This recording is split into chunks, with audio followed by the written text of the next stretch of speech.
This is a Rogue Media Network podcast.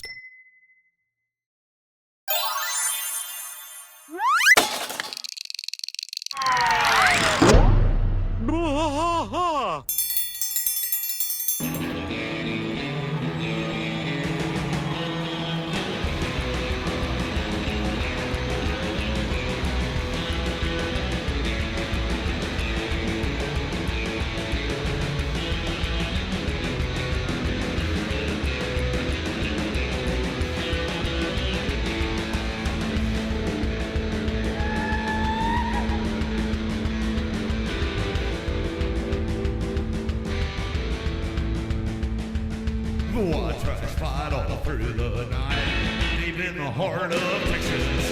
The trailer park is nice and dark, deep in the heart of Texas.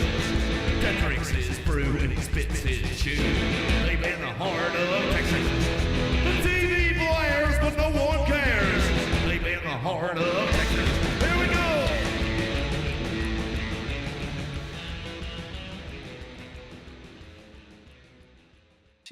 She wasn't a big fan of his. Hey there, everybody. Hey. What's going on? Welcome to Wah. King of the Hill podcast. I am Mike. And I'm Rusty. Rusty, brand new setup. Yeah, and we're back. Look at this. Sorry Oh, for the you hiatus. had a baby. You had a baby. Yeah, we had a kid. But not only that, hope Healthy, everybody happy, liked all the that? yeah, everything's Baby's great. healthy, Yeah, all that? big as hell. Great. Yeah, Great. already 11 pounds. 11 pounds. Was born at 10.6. Yikes. What are you feeding this kid? Right now we have to supplement with formula Yeah, because sure. there's not enough cow You eat milk so much, huh? or wife milk being Yeah. made. Wife milk. Yeah. Yum. Well, you Weird. could sell that stuff. Yeah. Apparently it's a commodity on the market. Oh, yeah. I've never personally bought breast milk.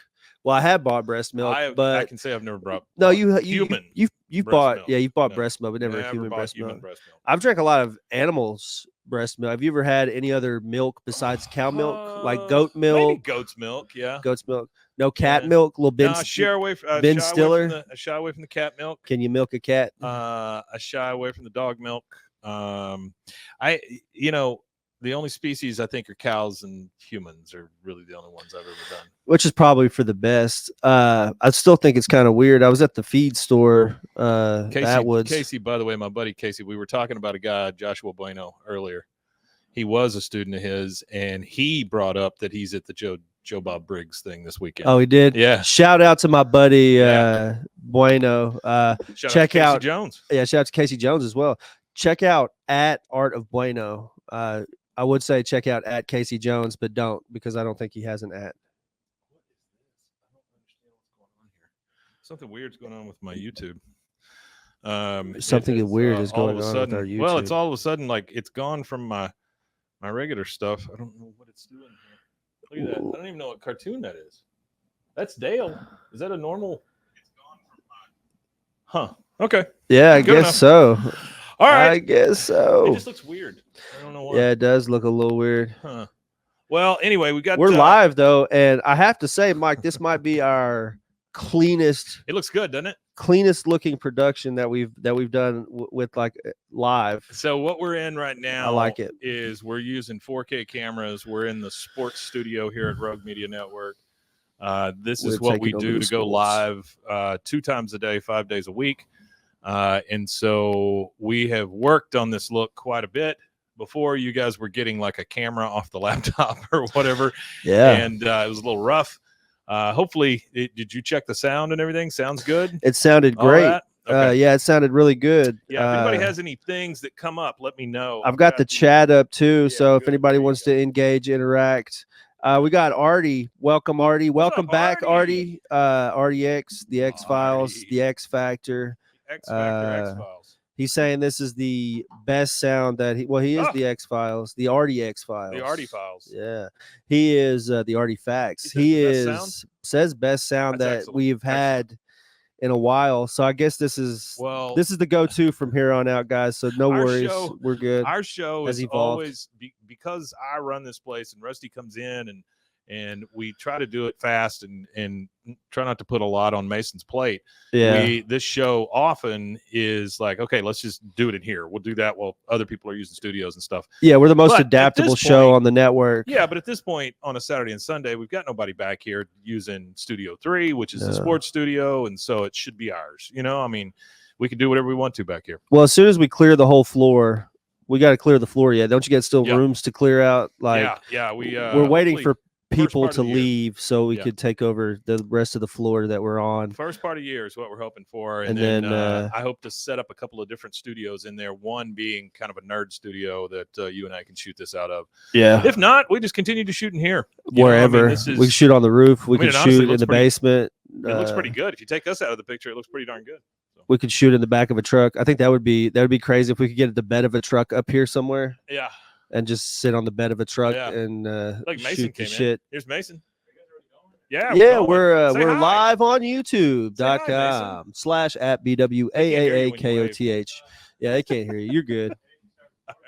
Yeah, we're good. Yeah, we're live and Everybody's recording. good. We're just We're just BSing and talking about the room. it's been a while since we've recorded, so Yeah. we're just trying to update everybody, let them know that we're not We're disappearing. not dead. Yeah. We're not gone. Life Yeah. just happens sometimes, and The way it goes. we're looking for voice actors for the content that we have been putting out. We've been using artificial intelligence voices, but me and Mike want to reach out to people and Right. offer people voice opportunities to that stuff. I used the time that you were away to just fill our feed full of stuff. Yeah, I so saw. I was I listening to had- some of it, and it's really, really good. Welcome, Principal Javen Moss- Johnson. Had Welcome. Principal Moss doing the morning announcements at Tom Landry Middle School. Yeah. and then So we I've need a got- Principal Moss, and then I've got Jimmy Witchert, who has started his own podcast. and we need a Jimmy Witcher. Jimmy's Eye in So the sky. So we're looking for a Jimmy Witcher and we're looking for a Principal Moss. And So send in your voice clips to BWAAAKOTH@gmail.com Yeah, and we'll provide scripts. We Oh, just need yeah. voices. absolutely. We just need voice actors. And And this is not a paid gig. Yeah. I'll pay you an exposure, as they say in the industry. Let's- It's just a fun hobby to get involved in like us because this is just our fun hobby. yesterday we had Bobby Hill read some fan fiction. Yeah. So there Yeah. you go. So we're looking for a Bobby Hill It's a too. little So there weird. you It's a go. little odd, guys, but hopefully you enjoyed it. It won't be a regular thing, but we But it try can things be a every- regular thing. Well, We I'm saying don't we want to just try it regularly every once in a use while, yeah. AI or whatever, because but we want to involve y'all. So like we could eliminate the AI voices and just have you guys read it if you want to be involved. So like I said, Bobby Hill, Jimmy Witcher, Principal Moss, Yeah.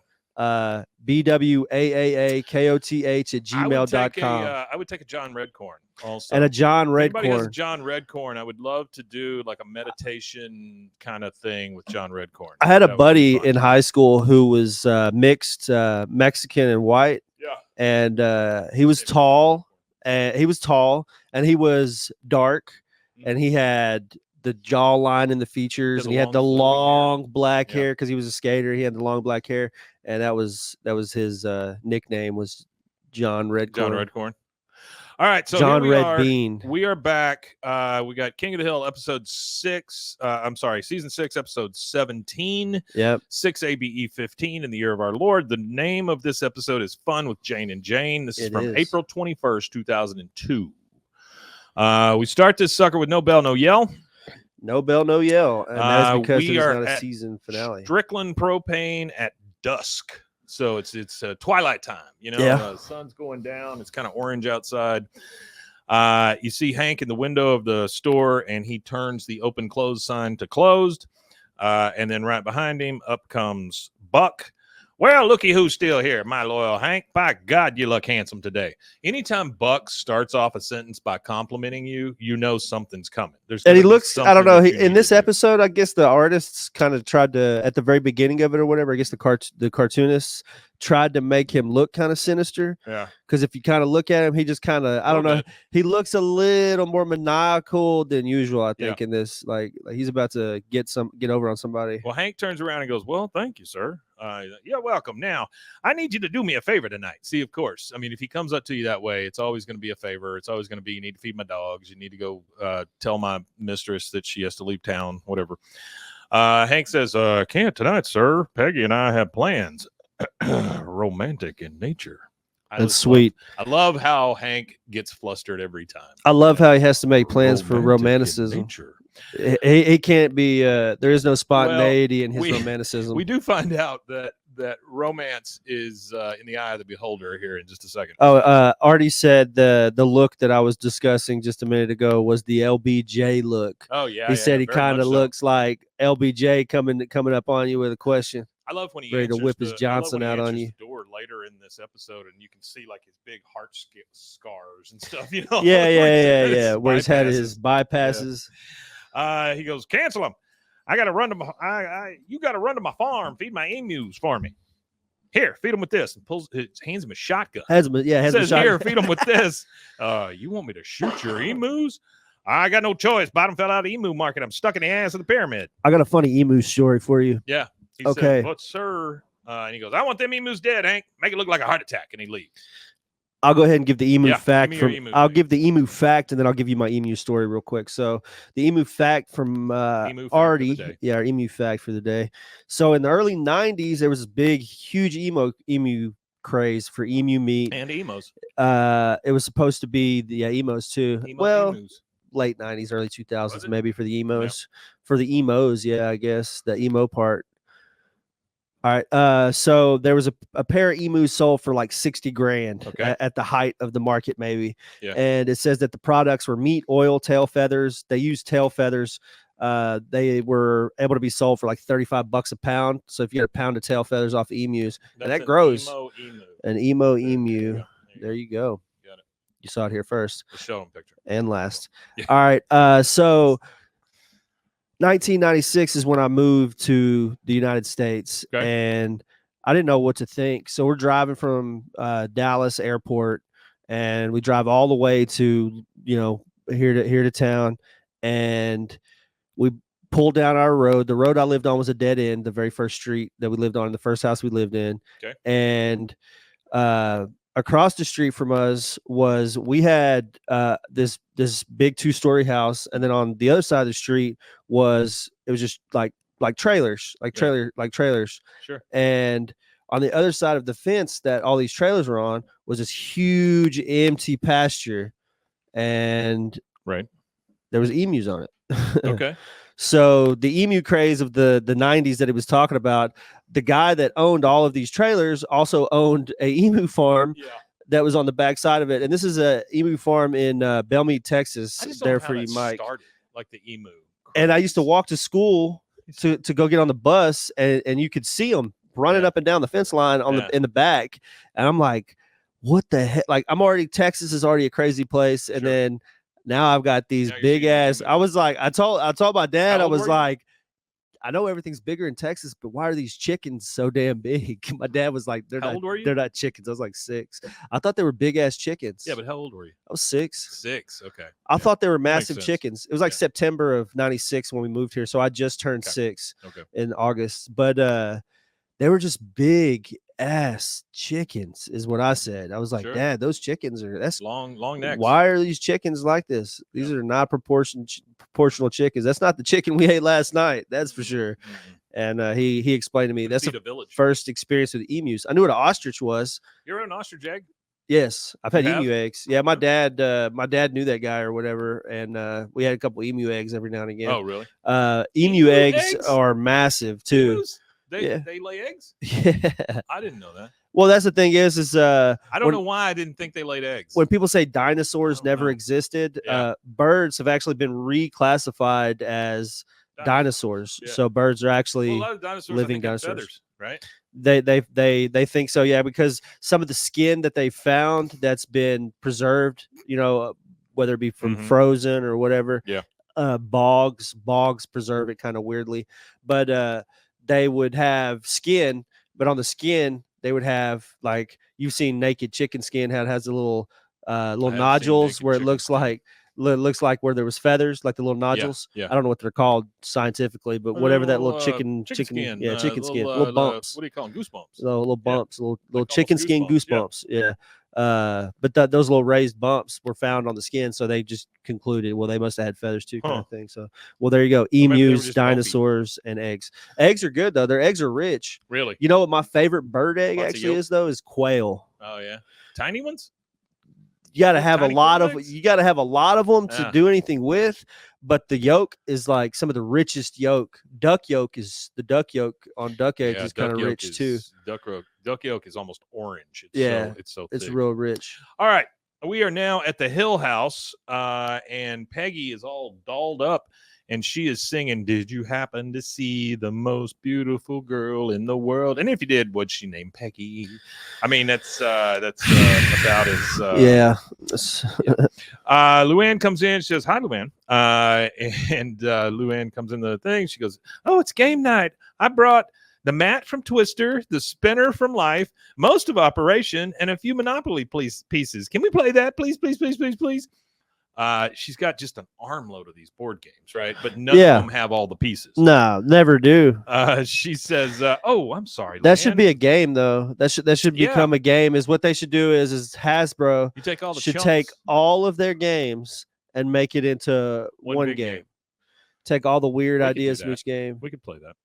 It would be like Monopoly, Life, Scrabble. Operation. You would have to like spell, don't pass go, You have to spin spell the it? spinner. I mean, All right, you don't have all the letters. yeah, we don't have all the letters. Oh, I'm so sorry, Luanne, but I made plans with your uncle tonight. It's only 12 letters of the alphabet, not 26. I'm Yeah. finally going to cash in that I owe you one dinner coupon he gave me for our anniversary. So again, that's what I'm saying. Romance is in the eye of the beholder here. For the Hills, it's a coupon book that says I'm going to take you to dinner one night. And that's it. Just one coupon. It's not even a book. It's just one Just coupon, one yeah. dinner. I owe you one dinner coupon. Oh, here you go. Artie said the game should be called Luanne's Life. 5 different boards and half the pieces. I like that. Yeah, That's really good. And then yeah, the Loser- Luanne fans right now are Loser they're gonna be gets pretty stabbed with a pissed. fork. Yeah. Artie just pissed off the entire Luanne fan base. Luann's pretty sad. She goes, "But we play games together every Friday night." She goes, "Luanne, you're in college. You should meet some people your own age. I fear I'm becoming your incredibly fun crutch." She goes, "Well," Incredibly fun. she goes, "Well, I have seen a lot of signs on campus for sorority rush week." She goes, "Oh, good. Sororities are a great place to make friends." Now, I have never had the need to join a formal society to make friends, but then again, I've never used a dating service or a cookbook. Well, no shit, Peggy. She says, "I'm going to do it. I'm going to rush." And That's horrible. Did she really? Ugh. Yeah, the phone rings. Never read a cookbook. Luanne turns to leave. And it shows. She says, "You want me to get that?" She goes, No. And then she picks up the phone and goes, "You got Peggy?" I mean, I love the fact that she answers the phone. "You got Peggy." You got Peggy. On the other end is Hank. I'm gonna start saying that. You got Rusty. You got Rusty? Yeah, you got Rusty. You got Mike. You got Mike. He says, Hank's on the other end. He goes, "Peggy, I know it's bad customer service to cancel on such short notice, but I have to do an errand for Mr. Strickland tonight." Peggy says, "If you could see my face right now, you would know that I have never been more disappointed or more beautifully made up." He says, "Geez, Peggy, I'm really sorry." He's kind of in the dark, and he's got that shotgun sitting on his desk. It's really kind of ominous looking. It is kind of ominous, and I want to let you know, guys out there, if your boss ever approaches you and asks you to go Anything and with a shotgun. kill anything with a shotgun, whether it be birds, rats, rodents, dogs, cats, emus, you're gonna have to call HR. Yeah, I would. I'd call HR immediately, unless I worked here, which we don't have one. He says, "Geez, why don't you call Nancy?" She says, "No, ever since she stopped cheating on Dale, it's Dale this, Dale that. I guess I'll call one of my other friends." And that's so fucked up of Peggy to say, because for once her friend is being an honest person. Because honestly, it scares me. But it affects her. Well, no, it doesn't scare me. Sorry, but if I have a friend who's cheating on their significant other, I kind of like makes me like, if they're willing to cheat on their significant other, what will they do to me as a friend, kind of thing? On their significant other, Yeah. I'm not their friend anymore because I don't want to be a part of that. Plus, Yeah, it's a lot I of- can't trust you. Yeah. So I don't want to be your friend anymore. She says, "I guess I'll call one of my other friends," and then she realizes, "Oh shit, I don't really have any other friends." You know, you can see it on her face. And so she hangs up. She goes, I'll just, and then she sees Luanne go by in the car. She goes, Luanne. She goes running after her, and she honks. Hank is on the other end. He goes, I'll make it up to you. You can alter that 1 dinner coupon to 2 dinners, and I'll initial it when I get home. I'll initial it. She hangs up. Bobby walks through, and she goes, it's you and me tonight, Bobby. You want to hit the air hockey table? You got what it takes. He goes, oh, I can't tonight. Joseph and I are having a guys' night out. Last time you came, it was kind of weird. He had a sleeping bag under his arm. He leaves. Next thing we see is we are at the Zeta Sigma Tau Rush Week. That's the banner that's up over the Zeta Sigma Tau house. And Luann's going in there. There's pledges in sweaters with the ZST on it for Zeta Sigma Tau. And they are all singing, long have I cherished Zeta Sigma Tau. I'll pledge my love to the now and blah, blah, blah. Anyway, they're all singing. And then Luanne comes to the door with a 6-pack in hand. She's got those tight ass weird shorts she always wears. Them bike shorts. Yeah, they're bike shorts. She's got that shirt on. She looks exactly the same she always does. Little hillbilly-ish. She comes in through the door. She's got the 6-pack and she goes, woo! Oh, now let's sing Lady Marmalade. She goes, I know the words. Icky, icky, ya, ya, gee, gee, big old doggy marmalade. It's not even close. Not even. I don't think that's remotely close, but I love it. It's very good. She's in there just shaking her butt at the thing. Now we're on a tour of the rooms, and she is part of this group that's being introduced to the house and where they sleep and all this. And she goes, the lady giving the tour, she goes, and this is where we sleep. Although don't get a lot of that done. We mostly stay up late talking about what we'd eat if we weren't dieting. That's depressing. She goes, Zeta Sigma Tau. Any questions? And Luanne, of course, pipes up. A guy on the football team said that all Zeta Sigma Tau girls were sluts. Is that true? Because I can't join if that's true. You just ask them straight up, are you all a bunch of sluts? Everybody was super shocked, on their face. Why in the hell would you just say that? The other pledges, oh my God. And then one of them says, Catherine, I have a question. And the girl giving the tour goes, you're a legacy? She goes, yeah, my mother and my grandmother were sisters at Texas Tech, because she gave her the secret handshake, right? The secret Zeta Tau, whatever it is. Yeah, their secret society stuff. And then Luanne, hearing this, goes, your mother and your grandmother were sisters? Shoot, your family's more messed up than mine. I mean, she thinks that her mother and her grandmother were sisters. And so the lady giving the tour says, so was your mother in this house? She's talking to them. She goes, well, she's been in a halfway house and in the big house. And then everybody just kind of looks at each other. And she goes, she stabbed my daddy in the back with a fork. And then everybody just laughs at Luanne, and Luanne's super sad. It's actually kind of, I mean, because Luanne doesn't know. I mean, Luanne doesn't know. And not only does Luanne not know, I just don't really think it's fair for people to pick on her at all, because she's really naive. She doesn't really get sarcasm. No, she's a real literal. She's a real literal person, Very and much so. I don't think it's. I don't know. I think it's okay to make fun of her, but I don't think it's okay to take advantage of her like people do. And that's just really mean spirited right there. All 4 of the guys now are at Buck's Ranch. They're getting out of the truck. They all have guns, with the exception of Bill, of course. And Hank says, I want to thank you guys for giving up time with your family and loved ones to help me kill these emu. Of course, Dale, he doesn't have a normal rifle. He's got the assassin kind, where he's having to put it together piece by piece. Yeah. He goes, no problem. As a professional exterminator, I'm a killer for hire. Even though I'm a killer for hire, I'm doing this pro bono. That means I get the bones. I know a Chinese guy who uses them to get erections. God damn. Such a weird thing. That is kind of weird. Hank goes up and he shakes the little feed bucket, and the emus start running out, and Bill's like, oh, they're beautiful.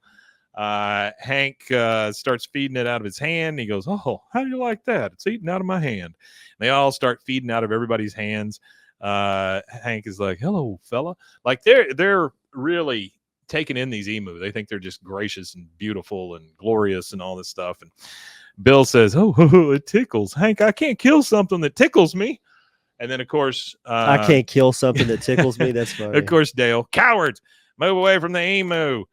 He gets it in the sight, and he's staring at it, and he tries to pull the trigger and I can't do it. Yes, I can. No, I can't. It's too damn majestic. Wait, I found the string. Oh, who am I kidding? Hey, is that one laughing at me? No, he's still being majestic. He's just like up and down with the gun. I have some more emu facts to please, interject with right here, and also a quick fact. So the sorority leaders are voiced by Anna Faris. Oh, if you didn't catch that. okay. No, and that's both of them are actually voiced by both her. of them are Anna Faris? Yep. Oh, wow. All right. So emus. Emus. I don't know if you remember them. They had these things called wildlife fact files back in the day, and what it was like a binder. And when you opened it up, it had each one of them had like a different fact Wouldn't file. You get one like they had a thing. I just found them at my parents. I found my old ones at my parents. Yeah, they had I was a thing on digging TV, through shit. like you ordered them from there, or maybe you got them at the grocery store. I don't even remember where we got ours from. I want to say they were at the flea market or something like that. My mom would always she was always, she never had a whole lot of money to always buy a bunch of shit when we went places and stuff like that. But whenever we went to the flea market or thrift stores, I was a big book guy. Books are 50 cents. I could always sure. That was the good thing about liking books is my mom could never tell me no because it was only a quarter or a dime or something.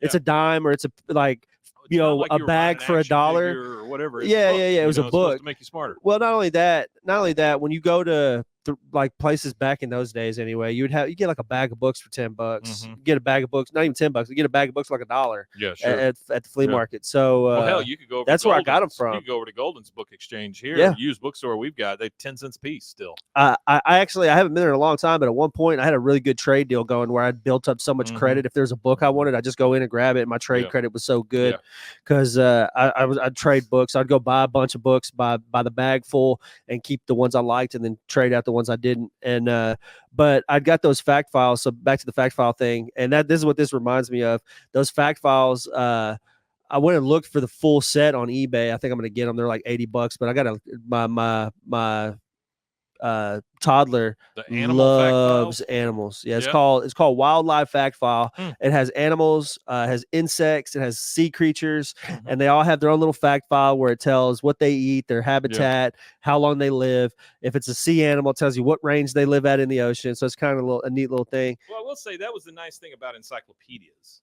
I mean, I know we don't. I still have buy a couple sets and stuff anymore, but I still have a couple of sets. You could look up anything at that point, and no internet needed or anything like that. I have a post World War II 40s. They would get out of date real quick, though. Yeah, they do. I have a post World War II 1940 ish. I can't remember the date on it. It's like 1949 or something like that.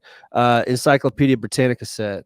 Oh, it's like big old red books. Yeah. And I also, unrelated to encyclopedias, it was usually like cool one book letter I have was missing though. Yeah. Like it was always Q or something. Something like that. Right in the middle of the freaking collection. But I have the entire set, even the ones at the end, like the reference and all the weird little Have ones. you ever seen I mean, do you know that they used to you'd go to a grocery store and you buy your groceries, and if you spend $100, you'd get a free whatever. And so a lot of times it was an encyclopedia. No, I don't know that. I didn't know that. Or stuff like that. Yeah. Well, back in the day, whenever somebody had like old books, since I was a big book fanatic, anybody in the family that wanted to pass down an old book or an old set of encyclopedias or anything like that, for some reason they didn't give them to their own kids. They would give them to me. Oh yeah. My aunt was real bad about it. She gave me this book that my cousin had pined over for years, and she just didn't think that my cousin would take care of it. She's probably right, but it was a Robinson Crusoe, but not a really specific one. A lot of people don't understand. Illustrated books in early 1900s were expensive books. Oh sure, yeah. Illustrated with color, even doubly more expensive. Oh yeah, absolutely. My great uncle worked for the post office, and he was 10 years old or 11 years old. It was like 1911 or 1910. He was born in 1900, so he was like 10 or 11, and he was working for the post office as a little kid doing mail. He had been working for him at this time around 10 or 11 for like 3 or 4 years. Right. And one of the gifts they gave him for Christmas one year was a fully illustrated version of Robinson Crusoe, and somehow it passed down completely in decent condition. It's got a little bit of wear on it, but I've got it in a sealed Ziploc baggie and wrapped in saran wrap and put up, but it made it to me. But the facts of emus. That's where I was like, I don't know how we got right there, That's but okay. all right. Emus are flightless birds native to Australia. They're actually the tallest native bird there. The average emu is Big birds. 69 pounds and the females are 82 pounds. So Wow. honestly, they're not very big, but they're strong as They'll shit. kick the hell out of you. Their legs are strong Yeah. because they can run like That's 30 the thing miles in an hour. Australia, there's at least 2 things that could kick you to death. The ones that scare me the most aren't the emus. It's the cassowaries. I think that's what they're called. Cassowaries, Cassowary. They're the ones that have the big claws. They're the big flightless birds, not as big as an emu or an ostrich, but they're kind of big like them, where they walk around flightless on 2 feet. But when they jump, they have them big claws and they launch their legs at you with their claws, and they will cut a man's stomach open because that's what they go for. They'll go for your gut, and they could literally one slash can have you eviscerated. I'll stay away from the cassowaries. But male emus are naturally more friendly than the females. The emu's lifespan is 25 to 28 years. Due to their size, there's actually very few natural predators. Well, they don't have very many predators either, so they're not necessarily predators, but they don't have very many predators. And the chicks are the ones that are vulnerable to the crocodiles, predation. but they probably don't get close enough to the water to get taken down by them. They can outrun them too. Yeah. And they can cut, like they can run 31 miles in one direction and cut and then go 31 miles again. You know, they're fast birds. All right. So we are outside of the Zeta house. A girl, Luanne is sitting on a bench outside of this house because she's depressed at this point because the girls were making fun of her, basically. You know, they were all laughing at her. So she's sitting there and this girl passes by her. The girl is in all light blue, sweatshirt, sweat bottoms, and just has the big Omega symbol on her shirt, right? And she says, hey, she passes by, sees Luanne. She goes, hey, did you just break up with your boyfriend, girlfriend? Luanne says, I just got thrown out of a stupid sorority by a bunch of rich, stuck-up cool girls with great clothes who think they're just so hot because they don't have any mamas in jail. And the girl says, your mother is in jail? Wow, it's amazing that you're in college and not trying to mug me or sell me drugs right now. Luanne says, I think so too. Yeah. The girl says, I'm Jane. She says, Luanne. Because you know who'd really get you? The girls at the Omega house. That's where I live. Maybe it's just me, but I like being somewhere where people aren't snooty and mean, but they like you for who you are. And Luanne says, yeah, people should be liked for who they are. You know, you look so much better with your hair thrown off to the side just a little bit. So this is a great joke because she says people should just be exactly who they are, but you should change your hair. Is what she yeah, absolutely. Yeah, starts telling her what she needs to change. Yeah. Shout out to Evil Ringo. He's Evil Ringo. He's our local guy. He's the postcard sender. He called our us friend a couple of weeks ago. I need to play that. Yeah, he's our friend. All right, so Mr. we're back at the Hill house. Peggy's at the kitchen table playing Operation by herself.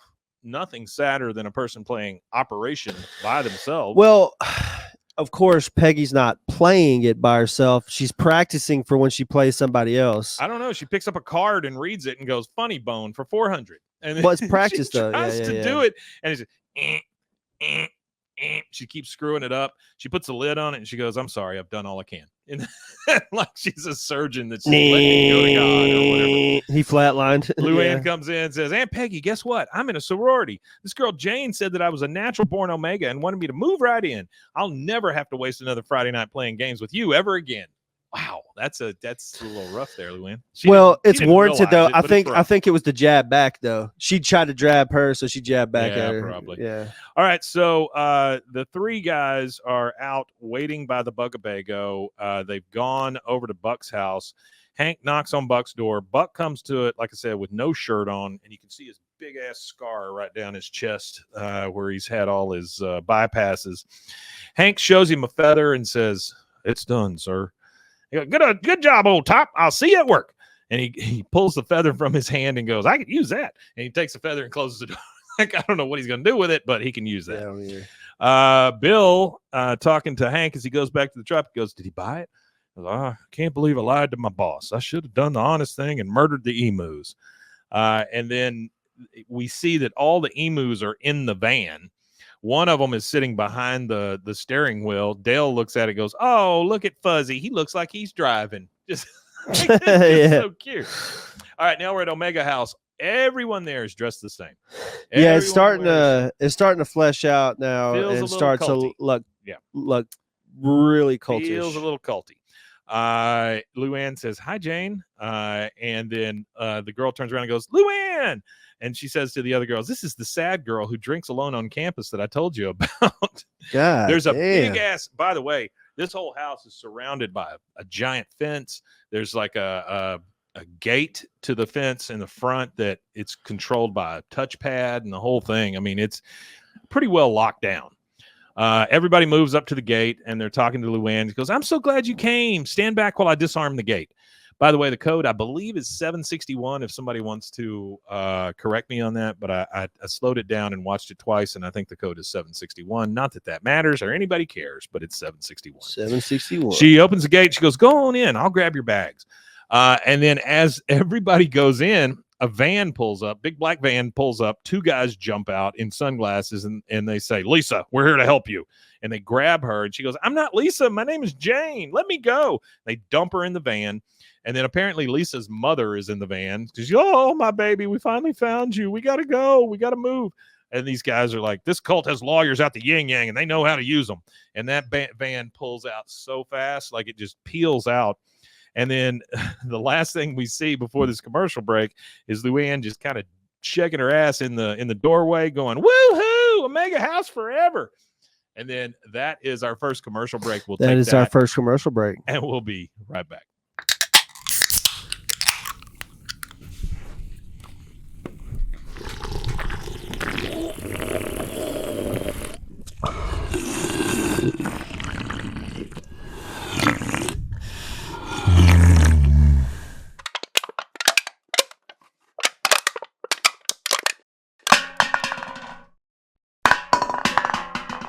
All right, and we are back.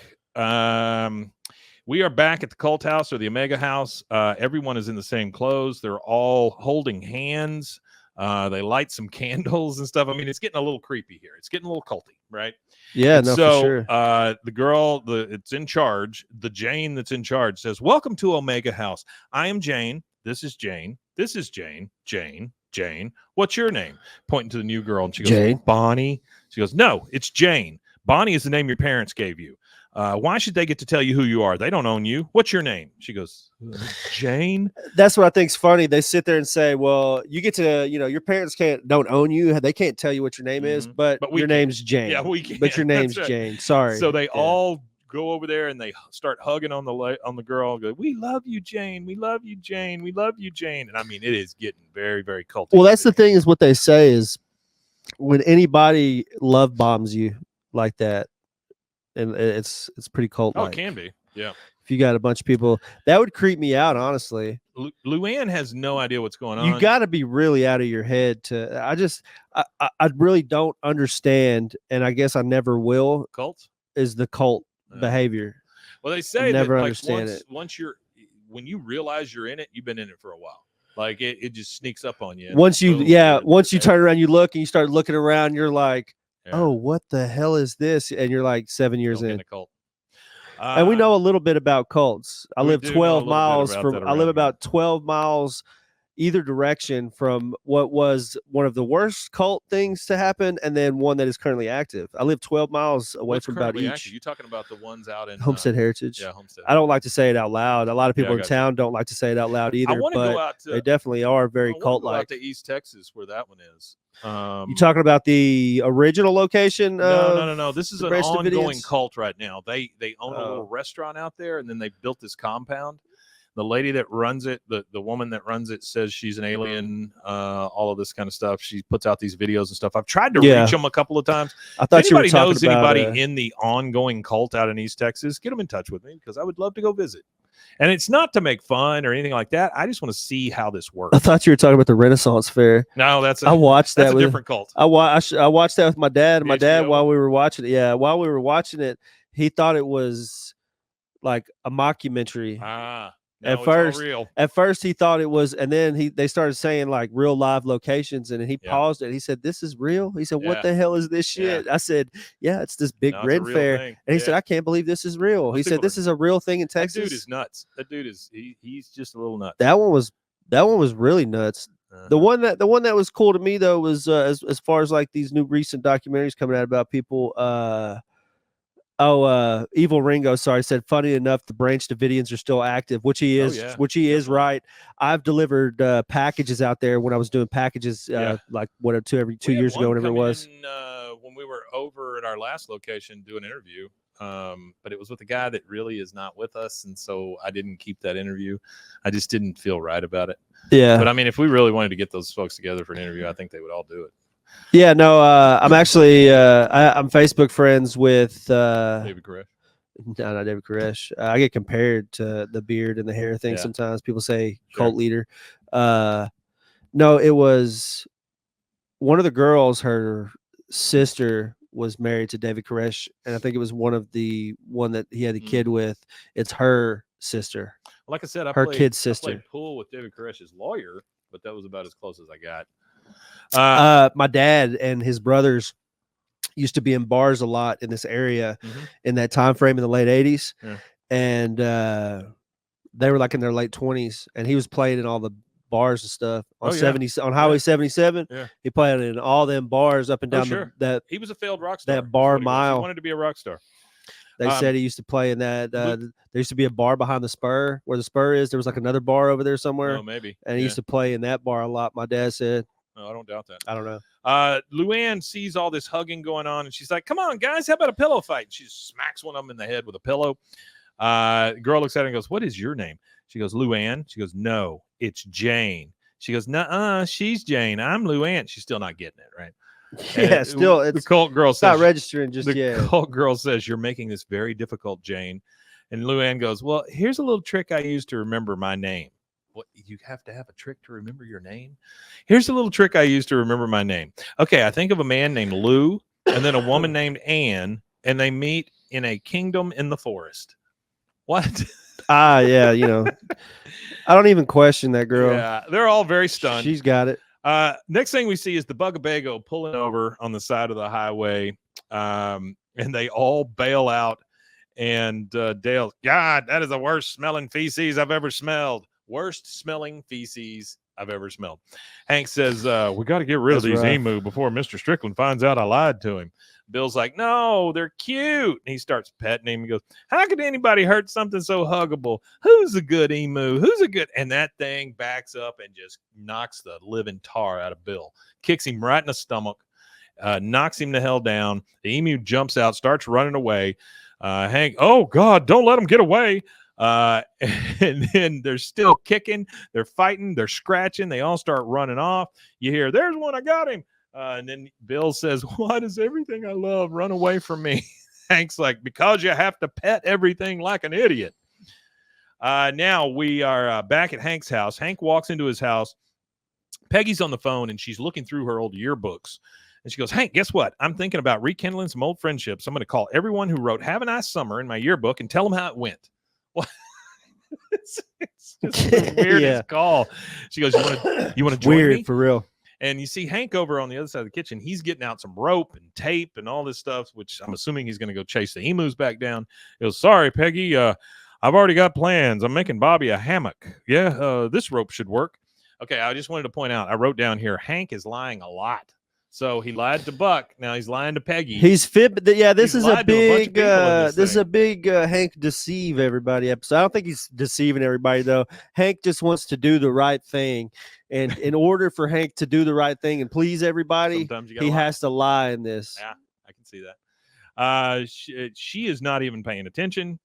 She goes, who was that girl I used to make fun of in high school? Beth Burkowski. Yeah. She looks them up in the Yellow Pages. Yellow Pages are a book that used to have people's phone numbers in them. And she goes, yes. And then she calls it. She goes, hey, Bursnatsky, guess who this is? I mean, she's just literally just cold calling these people that she hadn't seen in 30 years. Oh, I know. And it's just mad like weird. Trying to make friends with them. But she starts with, hey, Bursnatsky, like calling her a name anyway. All right, so we're back at the Omega house. We are it's morning time, and they're all sitting around the table for breakfast. And the main person is like scooping out rice, putting them a big plop of rice on their plate. It's good morning, Omegas. And Luanne says, rice for breakfast? We had rice for dinner. I'm losing weight because I haven't had any meat. I lose weight in my chest first. Well, don't know that that's true, Luanne, but Yeah. the leader says, you think you are hungry, but you are not. Your body lies to you, just like your parents. But you can trust us. We will tell you when you're hungry. We will tell you when you're tired. Luanne says, will you tell me if I have to go to the bathroom right now? Because I feel like I do. But a lot of times when I get there, I don't. I just sit there and hum. And the girl goes, no bathroom. Number 1 and number 2 is something you did before you became an Omega. We're going to take you someplace where you only go number 3. It's called the Omega Ranch. Luanne says, this must be where we're going for spring break. The girl says, the ranch is quiet and secluded, so you can concentrate on making our famous jams and jellies. They're so delicious, especially when smeared on a piping hot English muffin. She holds one up and she smells it, and then she takes a bite. And all the girls, being so hungry, they're like, ooh, all of this, they overreact to it. She says, the ranch is also where you'll get to meet Jane. And there's a picture of Jane in the background.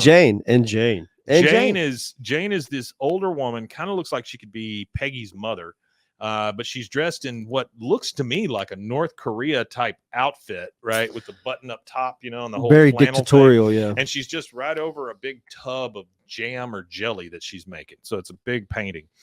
Then we hear on the door, and pizza guy comes in and goes, how's it going, ladies? I have a large meat lovers for Luanne. Luanne goes, me.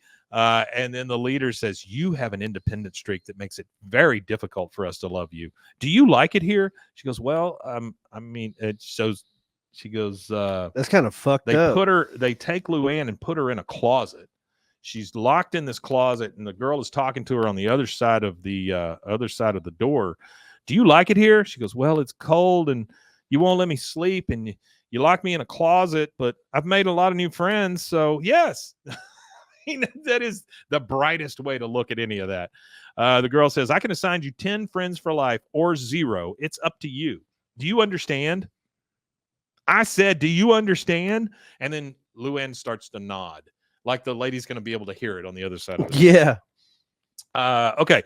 So now we've got Hank and Boomhauer in Hank's truck. And Hank says, boy, if that guy on the bicycle hadn't hit it, I don't know if we ever would have caught this fella. And it pans to the back, and you see an emu tied up in the back of Hank's truck. They start to pass Luanne and all the Janes on the side of the road. They're all out there trying to sell their jams and jellies on the side of the road, which does not seem like an efficient business. No, not at all. But I forgot to mention too, Heaven's Gate. Oh yeah, Heaven's Gate. This is what this one's pretty close to. Yeah, so Heaven's Gate. They all dressed alike, put the same sneakers on. Yeah, they were all wearing gray suits and Puma sneakers. They took their poison and they were known for Haley's mass Comet suicide. to Yeah, heaven.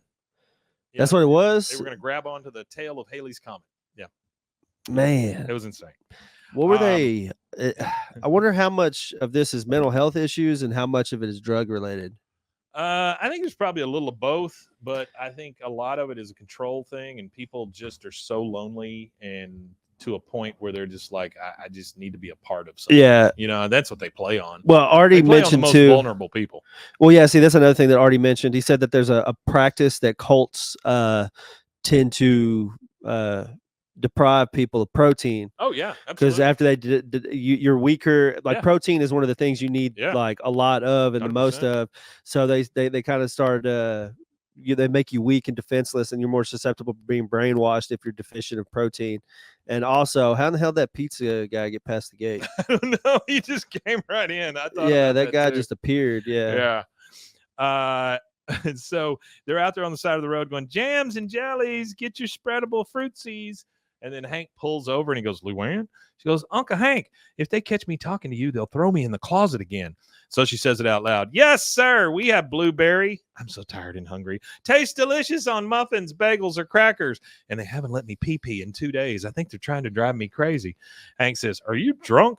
If your sorority has to sell jelly to buy beer, you're drinking too much. Now get back. Now get in the back. I'm taking you home. And no, you are not tripping. That is an emu. She climbs in. You're not tripping. She climbs in the back. She goes, go, go, go. And then they take off, and the Janes are all, hey, kidnap, kidnap, kidnap. We're back at Hank's kitchen, and they're feeding Luanne. She's finally getting some food. She goes, they'd wake me up in the middle of the night just to yell at me. They must really hate me. And Peggy says, "Oh, Luanne, all sororities do hazing. The harder it is, the stronger the friendships. Why do you think POWs are always having reunions? What the hell?" Wow. Well, it is true They're though. really good friends. That's why the POWs get together. They love each other. There's a really God. good psychological thing behind that about war and stuff, and like people that go to war together, and even people that fight in war against each other. So my grandma, she was alive during World War II, and after the war ended, and this is probably like in the 60s and the 70s ish, right? They were having Germans and English soldiers that were still alive after the war ended and stuff. It's 20 years after the war ended, so most of these guys are now in their 50s or so. So they were getting together and meeting each other up, and she said that it would oftentimes be really emotional for them and stuff like that, but they would get it was really cathartic for them, and they'd get a real lot out of it because they got to sit across a guy that they were told is an evil enemy, and like they get to hang out with them and actually get to talk to them 20 years after they fought each other, kind of thing. And that's another thing too. In World War I, there was like a ceasefire around Christmas time, and you had French and English and Americans kicking soccer balls with it. Like, they're all humans, and it's trauma bonding is what it is. Well, it's not only they're all bonded in the trauma. When it all comes down to it, we're all human, and borders and languages and things like that are often used against us by our governments to separate us. Just like in this country currently, we have two political parties that are trying to separate us all. Well, that's the thing, we get together and we actually talk to each other. We can work anything. It's gone. We can work anything. Well, it's like that. I can't think of his name right now, and I wish I did, because he's got a great bunch of interviews on he did a good interview with Joe Rogan, actually. But he's this black blues musician who befriends KKK members. He actively seeks their friendship, and then by the end of it, they have to analyze themselves, like, am I really like enemies with this guy? Do I really hate this guy that much? And he does, and he's got 200 plus uniforms that they've given him. Because what they do is most of the time after he befriends them, they realize that their ideas and the philosophies and stuff that they've wholeheartedly sold their whole life to, they realize that it's all just nonsense. And they end up giving him his robe. So he's got like 200 plus KKK robes. Wow, and that's what it is. And that's one of the things that the founding fathers, if anybody wants to go and really like be a real American and a true American, the two party system. Well, because everybody always tells me I can't vote anyway, but which we'll have a GoFundMe in the description for this episode on YouTube and everything. And we're trying to raise funds to get my citizenship.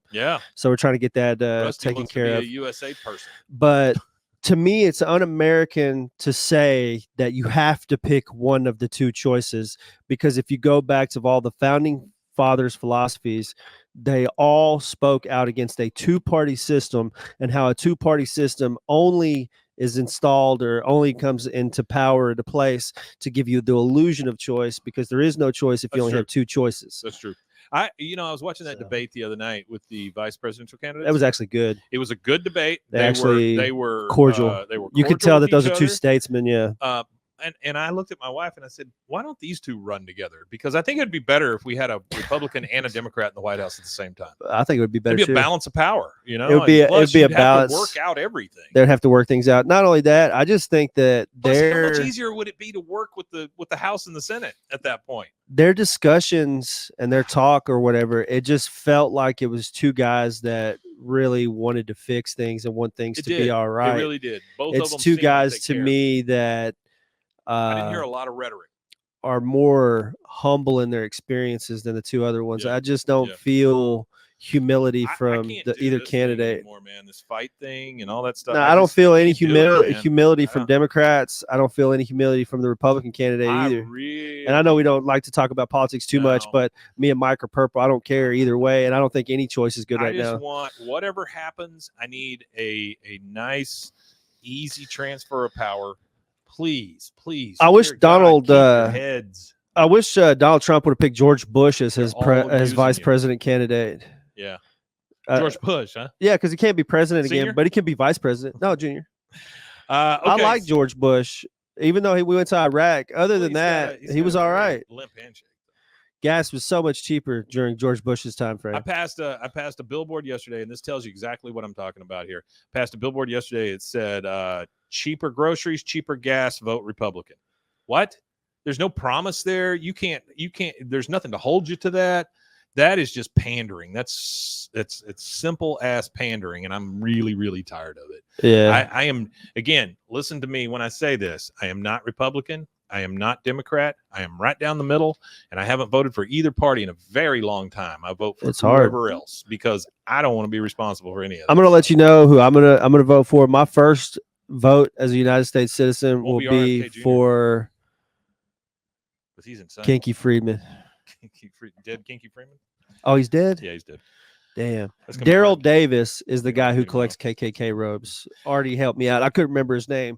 Last emu fact before we jump back in emus. Please. Emu meat is similar in taste and texture to a high-end beef.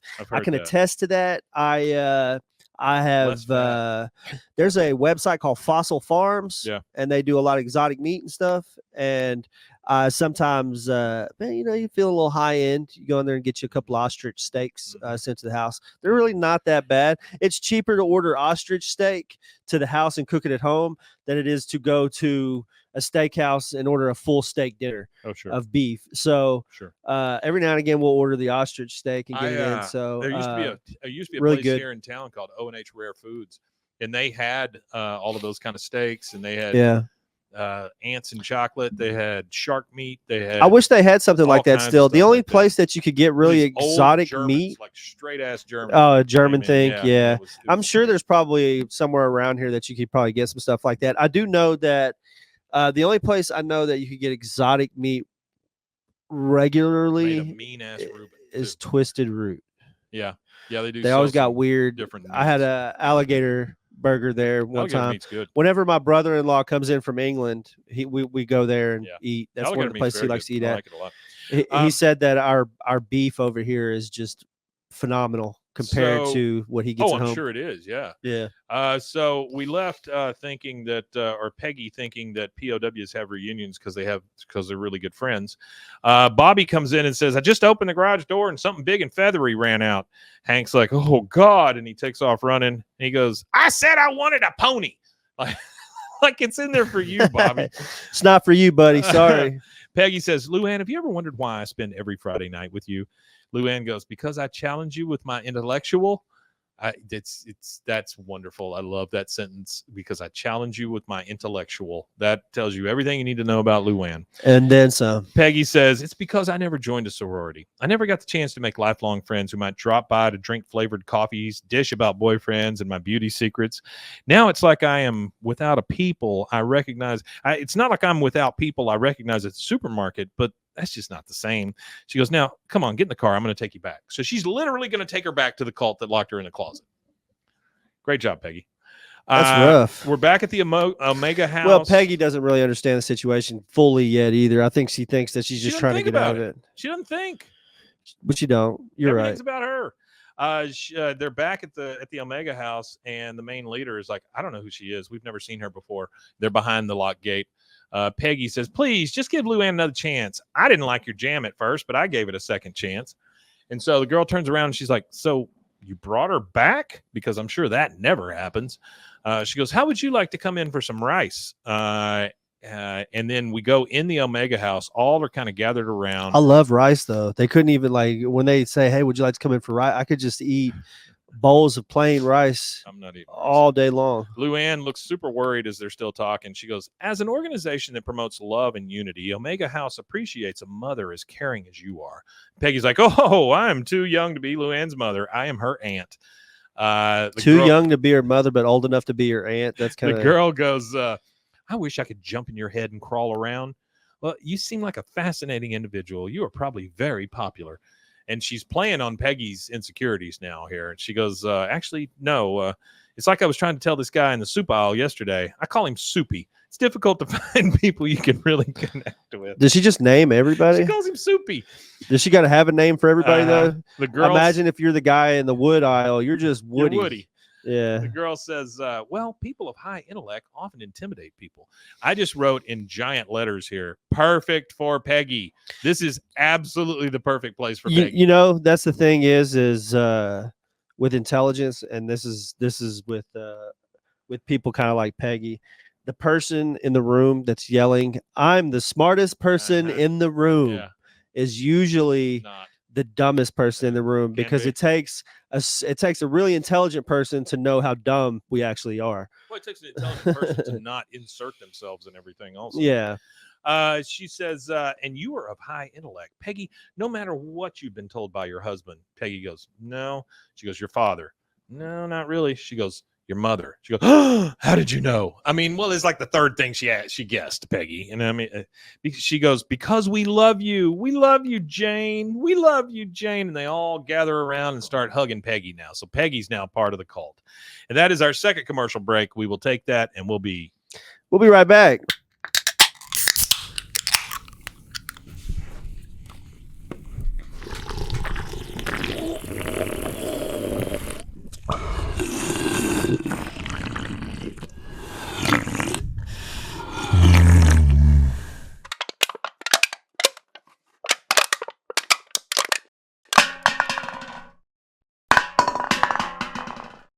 And we are back.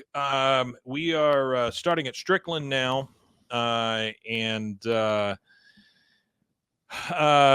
Hank is on the phone. He's talking to people, and you can see a map behind him where there's a bunch of red X's on it, right? So he's trying to track down these emu. But he says, okay, we'll have your tanks filled by tomorrow. Now, would you mind answering our customer service survey? And he gets up and he looks at the map and he goes, have you seen any emu in your yard or adjoining property? In comes Buck and goes, Hank, I need you to dig up them emu and drop them off my insurance company. Dang pencil pushers won't pay my claim without the corpus delicti. Apparently my grief ain't proof enough. And he hands Hank a shovel. The phone rings. Hank picks it up. Hello? It's Peggy, and she goes, Hank, great news. My new best friend Jane took Luanne back and invited me to sleep over. He looks outside, and he can see Dale being chased by emu. The emu are pecking at the windows. They're chasing them all around out there. She says, I didn't have a nightgown, Hank, but the Omegas gave me a jumpsuit, just like all the other girls. And he's still watching all this crap going on outside the window, and he goes, oh, God dang, I got to run. Have fun, Peggy, and hangs up the phone. So he didn't connect as to what Peggy was doing. Peggy didn't connect as to what he was doing. Peggy certainly didn't connect as to what the danger is here for her and Luanne. Now we're at the Omega house, and they're in the bedrooms and they're packing up because they're going to the big ranch or whatever, right? Yeah. And Peggy's like, you know what I love about this place? Nobody ever gets tired of hearing about me. My hobbies, favorite movies, my deep-seated resentment towards my soul-crushing mother. I never want it to end. Well, no shit, Peggy, because it's all about you. Luanne says, it never has to end, Aunt Jane. See, once we get to the ranch, it's going to be so beautiful and peaceful, just like a tanning bed. That makes no sense, Luanne. Peggy says, you know, at first I thought I was dizzy from hunger. Now I realize it's just bliss. No, it's not. Now we transition over to a place we've never seen before, Durndal Meats, with a big cow head sign out front. All four of the guys are in there, and they're trying to figure out a way to not have to kill the emu, or at least prove something to the insurance company for Buck about the emu being killed. Honestly, this scene right here where they talk about butchering them and all that, I honestly don't understand why they didn't just take it to a butcher. What, the emu? Yeah.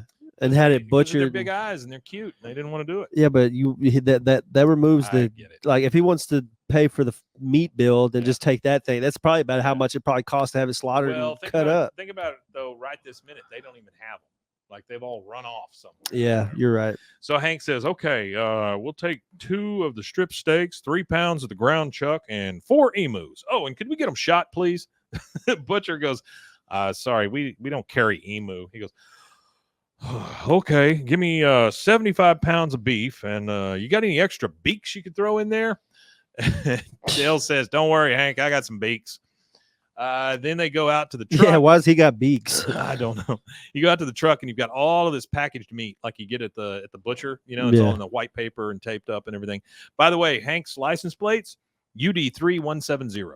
What's I don't know that? if it changes Say throughout that the again. show. UD3170. UD3710. Oh, Run 170. it. Run his plates. And I don't know if that is like a reference to something maybe somewhere, but if anybody knows anything about UD3170 being Hank's plates, let us know.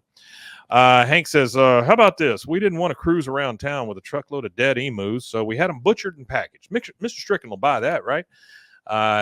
Dale says, Bill believed you, and he was there. Look at Bill and he goes, huh? It's just like Bill just, huh? Bill's dance. But how am I going to explain a $400 meat bill to Peggy? It's not even a 3-day weekend. I like that. That's funny. It's a good thing she's on her ladies' sleepover at Omega House. And then Dale comes in, and this is where Dale actually is handy. He goes, Omega House, huh? I exterminated over at the Omega House once. It's a cult, you know. They paid me in jams and jellies. He goes, what are you babbling about? Omega House is Luanne's sorority. He goes, what am I babbling about is how the Omega cult recruits unsuspecting young women from campus, deprives them of protein, bathrooms, and all contact with their families and friends, and then ships them off to a ranch for general enslavement. Hank goes, oh, God, Peggy. And so we now transition over to the Omega House. They are loading big 50-pound bags of rice into a yellow school bus, because all cults own a school bus for some reason. And all cults only feed people with rice. Hank and the guys pull up in his truck, and he sees one of the girls loading the thing, and he goes, excuse me, are y'all with the cult? She goes, we are not a cult. We are an organization that promotes love. And he goes, yep, this is it. Yeah, this is it. All right, we found the spot. He goes up to the gate, tries it. It's locked. He goes, Peggy, Luanne, it's me, your husband and your uncle. And from inside, you hear, we don't have any Peggy's or Luanne's. You're thinking of Blonde Jane and Old Jane. They don't want to see you. He then tries to knock the gate down because he just wants to get to the girls. Peggy, Luanne, Old Jane, Blonde Jane. And then Dale, of course, it's too late. They've been deprived of protein so long that their bodies are feeding off their own brains. They're nothing but soulless autonomonomatons. I mean, he says he inserts automatons. Yeah, but he inserts way too many decibels or syllables. And then at the end of this thing, after the credits, it's pronounced completely differently. Yeah. So autonomatons is the way he says it this way. Hank looks around. He sees 3 frat boys across the street. They've got a grill. It is a Wagner, by the way. It's a grill, and they're just over there like doing, a bunch of grab ass or whatever. It shows Hank, and he goes, this is a job for meat. Next thing we see is the Omega House. They're getting ready to leave in the bus. The leader, James, the bus is here. Leave everything from your old lives behind. Inside, everybody's rocking back and forth in a circle. Then we see Hank. He's unwrapping meat on the tailgate. He starts putting it on the grill.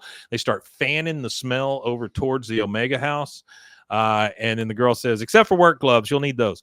They're still fanning the meat smell. Out on the outside, Dale is like, oh, God, my arm, it's cramping. I'm down. He goes, dang it, Dale, my wife is in there. Keep fanning. And they see the girls start coming out to get onto the bus.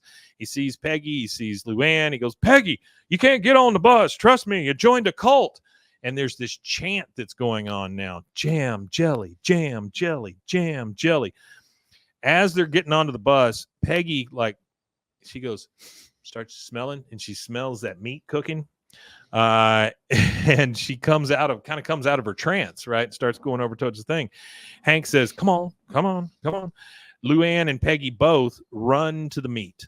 And then the cult leader behind her said, no, do not listen to that he person. He is on the wrong side of the love fence. And Peggy says, this man looks like he could use some jam and jelly.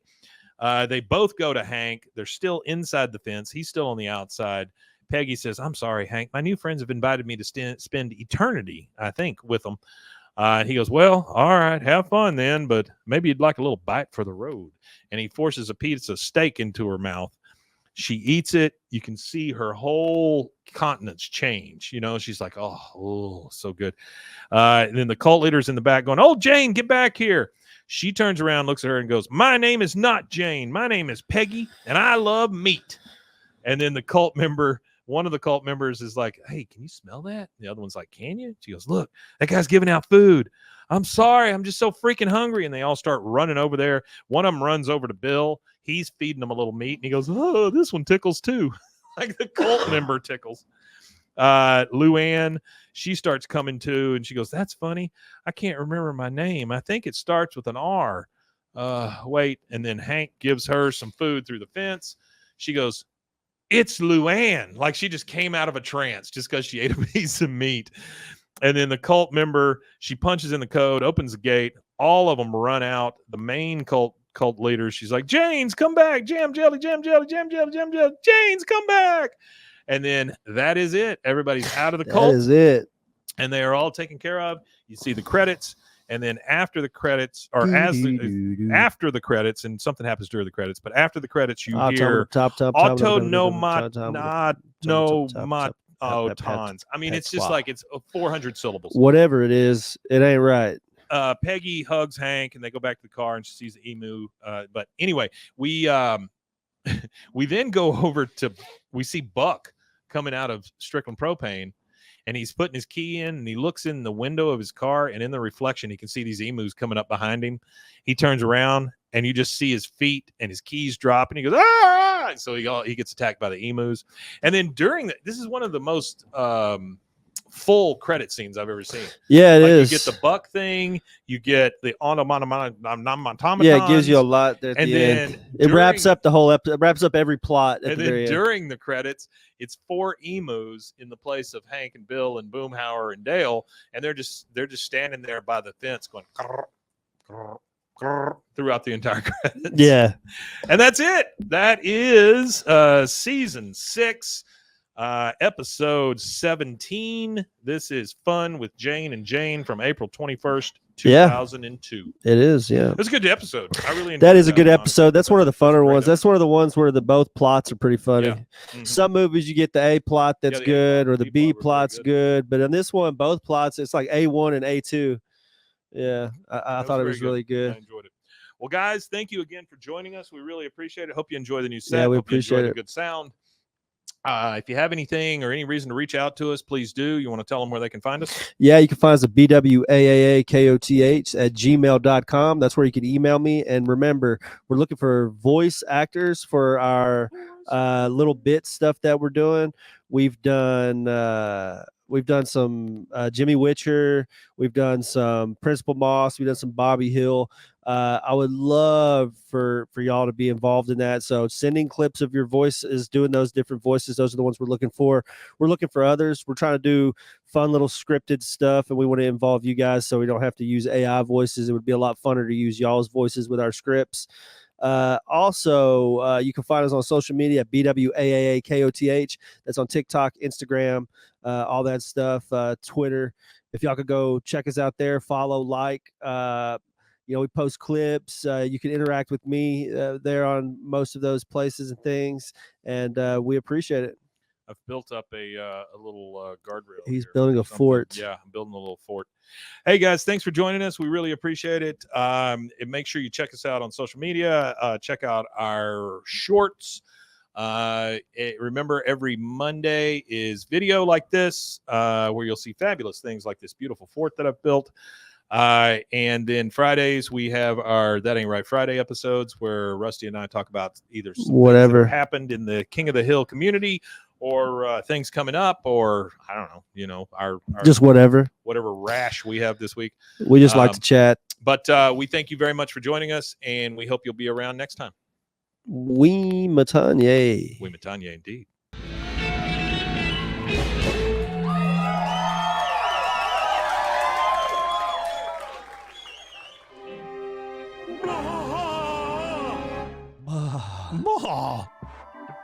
This has been a Rogue Media Network production.